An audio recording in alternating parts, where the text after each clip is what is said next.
Good afternoon, ladies and gentlemen. Please take your seats. Vice President Inday Sara Duterte, were what I call our secret weapon on these trips is former President JMA,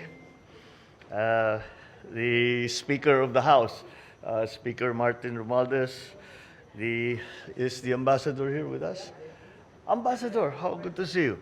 His Excellency Huang Xilian, the ambassador from the People's Republic to the Republic of the Philippines, members of the cabinet that are here with us today, and of course, our First Lady, Lisa Marcos. You know, I have to do that, otherwise I have not completed my duty. And Pasay District Representative, yes, of course, Antonino Calixto, AFP Chief of Staff Lieutenant General Bartolome Bacaro, Philippine National Police, you're not here, Senator Amy Marcos, Philippine National Police Chief General Rodolfo Azurin Jr., my fellow workers in government, ladies and gentlemen, good afternoon. Isang mapagpalang araw at manigong bagong taon sa inyong lahat. I depart today for my 7th foreign travel since assuming the presidency.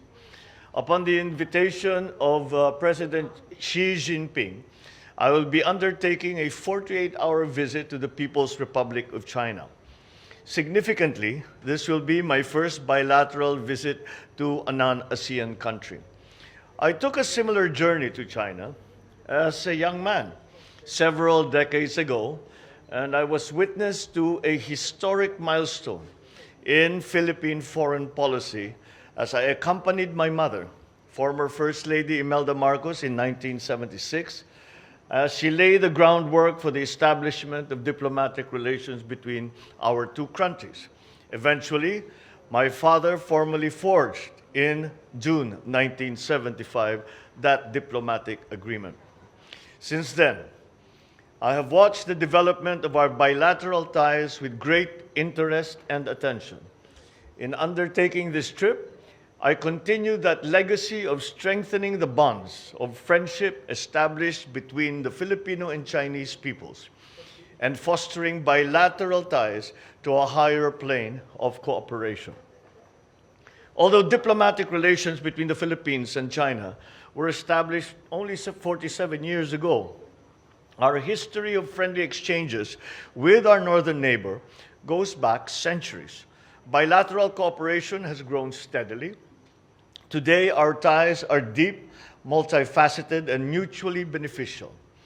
China is our largest trading partner, a major source of official development assistance, and before the pandemic, the second largest source of tourist arrivals. As I leave for Beijing, I will be opening a new chapter in our comprehensive strategic cooperation with China.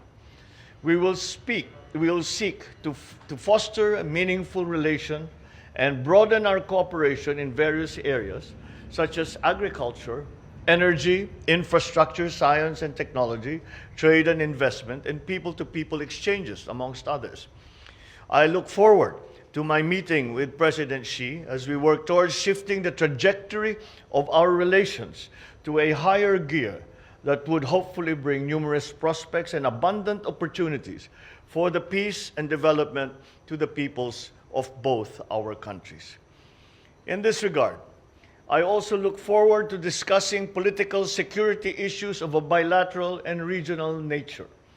The issues between our two countries are problems that do not belong between two friends such as Philippines and China. We will seek to resolve those issues to mutual benefit of our two countries. We are rising as a nation, recovering from the ravages of a global pandemic. In our unremitting fight against the onslaught of COVID-19, our cooperation with China helps strengthen trust between our two countries.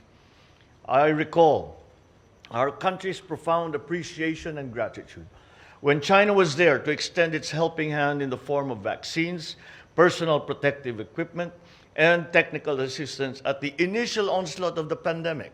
You were the first to come to our aid.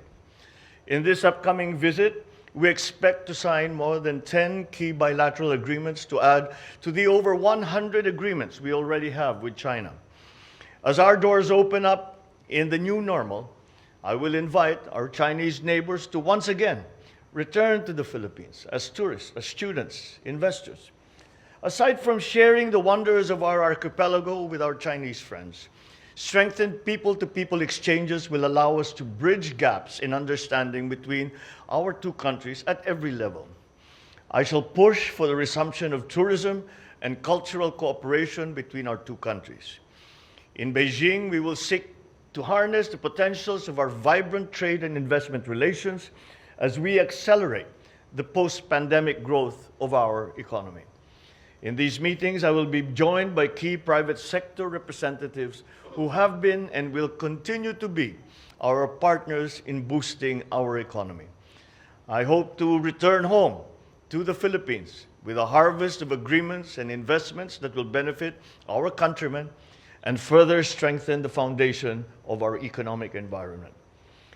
As with my previous state visits last year, we will continue to pursue initiatives in the priority areas that we have identified: the agricultural sector, the guaranteed food supply, the guarantee of prices, of food prices that are affordable to all Filipinos, our long-term strategies and plans on energy, particularly renewable energy, and our long-term plans for our nation's emergence into the new global, sustainable digital economy.